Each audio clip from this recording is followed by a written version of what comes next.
Alrighty, I've been looking over my list of videos I'd planned to make, and I think I've gotten about enough of my videos out of the way to start this new video series about my whole history with video games and old retro video games from the 90s that were on like DOS and Windows 95, 3.1, stuff like that. And it's all leading up to a series of videos I'm going to make about my favorite game in the world, Tribes 2. Which, you know, it's kind of like that video I made about Diablo 2 being the best RPG. Tribes 2 is what I would call the best game ever made, ever. And I'll get into more details about why it is, but you're probably going to say you're crazy, T2, that doesn't make any sense. There's World of Warcraft, there's all these other games that have millions and billions of people playing them. That's true, but they're not fun for the same reasons Tribes 2 is fun. And these new games may have better graphics, but for the time it was made, and still today, probably the best game, in my opinion, I'm going to tell you why later on, is Tribes 2. And that's it behind me. That's the picture I got on my site now, on my page on YouTube, my background. But first I'm going to start talking about how I got into games at all. I don't want to go right into FPS games because I have other games I want to talk about first. I guess the first game I ever played was probably Pong. We had one of those little tabletop things with the little knobs.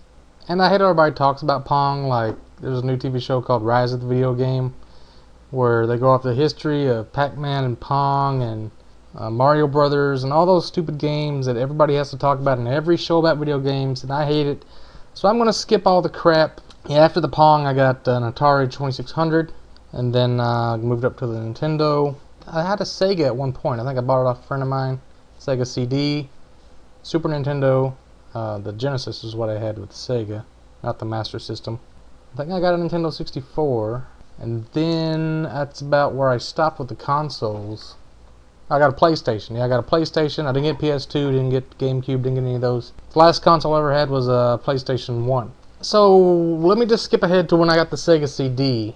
I was playing this game called Ground Zero Texas, which is kind of a precursor to the first-person shooters, but it's not a real first-person shooter because you don't move around. There's these 4 cameras in this town, and it's all like, it plays these CD-ROM clips, and it makes you think that you're actually in these rooms of people doing stuff. And if you see the guy that turns into an alien, then you shoot him. And you got like a shield on your camera. And there's another game, like, I forgot, some kind of mansion with traps that you set for people. I forgot what it's called, but it's kind of like that. It's just a CD-ROM based game. And there's another one I got for PC that I bought off a friend of mine, and he's probably getting a kick out of this because he's probably watching this video, which is called Mad Dog McCree. I think this was actually Mad Dog 2 that I played. And this guy, this old crusty gold miner, will lead you around and kind of talk you through the stuff, and then you'd have these cowboys come along, or Indians, and you have to shoot them with the mouse. Then you have to move your mouse off to the side and right click it to reload it. Just like with the light gun on Duck Hunt, you have to like click off of the TV to reload. And there's a bunch of arcade games started doing that, and I think that's probably what started the first-person shooters, where people actually wanted to start walking around and shooting, and probably came about because of these games. I'm not exactly sure, but there's also a game that I believe is the precursor to all of these driving games, like Driver, maybe Grand Theft Auto type games, I'm not sure, but games with guns mounted on cars, like Vigilante 8 or Twisted Metal. I love Twisted Metal 2. I played the hell out of that game on Super Nintendo. But the first game that came out for PC was called Interstate 76, I believe. There's another one that came out after called Interstate 82 or some other number of interstates, I don't know. But the game basically, you drive around in this old muscle car that has this rocket launcher attached to it and machine guns, and you can buy these upgrades, and really had low polygons. The models were just embarrassing, but the driving part was actually pretty cool. You had these jumps. You had this mortar you could shoot that would launch bombs ahead of you and drop them down, which is just like Twisted Metal 2 when you do the left, right, up flame attack. And if it hadn't been for this game, we probably wouldn't have got into all these games with cars. And I'm sure eventually we'd have driving games, but games with cars with guns mounted on them, that's what's cool. Having a car is not that great unless you can shoot out of it. Now in the category of role-playing games, one of the earliest role-playing games I played, I'm not sure which came first, I had one for PC, called Eye of the Beholder. Might have been Eye of the Beholder 2. But this game, I got a little story about it because it's so awesome. You had these 6 characters, I think was the most you'd have in your party. 2 in the front were the 2 that could be hit, and you had 2 in the middle for like healers and whatever, and then 2 in the back for like bow and arrows that shoot distances, you know. And you walk this party along. Instead of like walking around like a first-person shooter, you hit up and you move forward one step. Hit left and you turn left and you move forward again. It's not one of those where you have freedom of movement where you can look up and down, because you're controlling a whole party of people. And there's really awesome bosses and spells and stuff like that in the game, and you have to like move your inventory around and pick up stuff, and you have to sleep and eat, all that stuff. But I forgot, I was like down on level 9 or somewhere, and I found this city of dwarves. And they were friendly dwarves, and it was like a little miniature iron forge under this big tower or whatever. You're going down all these different levels. And, you know, you're not supposed to attack the dwarves, but one time I did, and they all came after me, and they all just beat my ass and raped me. So then I came back, and I restarted the level, whatever you had to do. And I thought, wait a minute, there's these little walls, like sections where there's like a dead end in the wall. I thought, let me just go to this dead end. So my party is backed up against the wall. I've got 2 guys in the back, 2 guys in the middle, 2 guys in the front. And they can only fight me with so many people at a time. That's why I back myself into this wall. They're only going to be able to come from the front. So I'm fighting, like, I start shooting these dwarves with my arrows, and it starts pulling them all in. The whole city gets mad at me. There's probably 100 or something dwarves, and they can only fight me like 2 or 3 or 4 at a time. I think 4 at a time is all they can fight me with. But the 2 in the back, they can't even hit me because I believe they're all melee. So they're all like 2 at a time. I keep hitting them with my guys, and they keep slowly wearing down my front guys. But then you can rearrange the order, so I'd stick my back guys in the front for a while and let those guys heal up. Then when the front guys get hurt, I'd switch the back and the front again, and the middle of the front, middle of the back, and I'd just keep rotating guys. Eventually I wiped out the whole dwarven city that were my allies. And I don't think they dropped any loot, or if there's loot, I don't know, but there's just a giant pile of dead bodies. It was insanity, and that was pretty sweet for an RPG. I thought it was pretty crazy. Then there's a game on Sega CD that I liked, which was called Dark Wizard, which had these little 4 different characters you could choose from.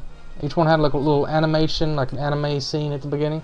And it's kind of like playing chess. What do they call those games? Turn-based RPGs. So you start out with just your dude and 2 or 3 guys, and as you go on through the levels, you keep winning, you keep recruiting more guys, you keep to hire people, and you hire them at like really low levels, like peasants and stuff. But then as they play, they level up. All of your characters, your big chess team, whatever, levels up, and eventually you get to the end and you get like these grand wizards and enchanters, and instead of being able to like move so many spaces and then attack one guy, you can move like in between a bunch of guys, fire in 3 directions because you're like shooting multiple fireballs or whatever. And you can actually change the settings where you go into this fight scene every time you fight somebody, which is not really that good if you're wanting to get through fast, but it looks cool. Some of them do really awesome animations when they fight each other. And there's one place, like a hidden ninja village. You had to go to this certain little clump of trees. You had to figure out where it was at. I think there was some clue in the game that will lead you there, and you could recruit these ninjas, or one ninja, and then he would level up and he'd be like this awesome ninja. So it was like an RPG fantasy game plus ninjas, and it was pretty awesome.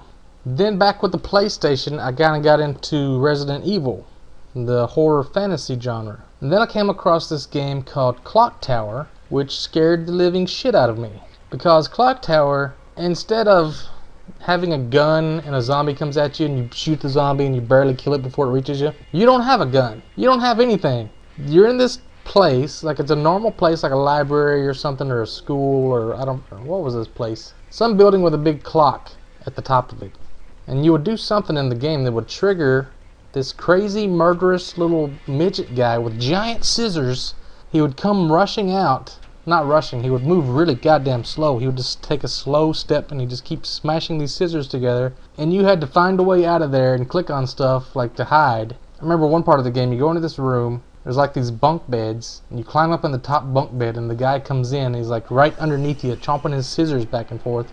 He's walking around, looking around, then he leaves. And as you can see, there's like times when he's like looking right at you and you have to knock something over and knock him down. But instead of taking the scissors and killing the guy while he's knocked down, you just run away. And he just keeps coming at you and coming at you. And just crazy stuff. He's always killing people. Gruesome, violent acts. This was probably one of the first games that had crazy death scenes and a lot of blood. And I think it might have one of those NC-17 ratings or something like that. Gotten a lot of kind of probably one of the first games to get in trouble with the FCC or something like that. I don't remember, but it was pretty awesome. Help! Someone is following me! Some kind of weirdo?